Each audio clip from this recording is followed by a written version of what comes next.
Ciya. Mutumi na ake si ne. Kwana biyu ina ka shiga ne, ka buya ba a ganin ka. Wallahi wasu commitment ne min yawa. Gaskiya ne mutumi na ga sai wani fresh kake da alamu kanan nan ta an shiga.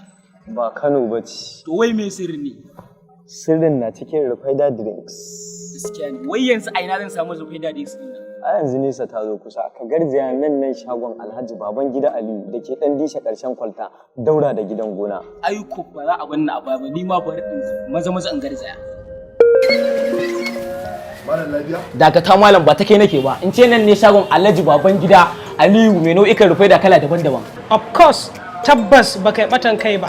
Nan ne shagon Alhaji Babangida Aliyu mai nau'ukan Rufaida kala-kala. Muna da Rufaida vanilla, muna da Rufaida strawberry, muna da Rufaida banana, muna da sweetened yogurt, muna da unsweetened yogurt, daɗin daɗawa ma muna da Rufaida wata.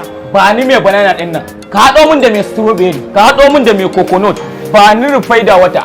Kin gawa ko? To malam ya ga insha Allah. Yawwa. Na ga ka haɗa wa'incan bayan Allahn abin.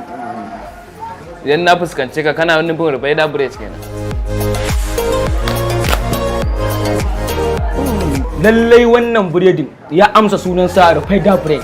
Rufaida drink. Rufaida drink. Rufaida drink. Rufaida drinks. Rufaida drinks. Rufaida drinks shine zabun mu. Za ku iya samun mu a shagonmu da ke ɗan dishe ƙarshen kwalta ko kuma ku tuntuɓe mu a lambar waya kamar haka: 070 45 76 42 38 sai kun zo.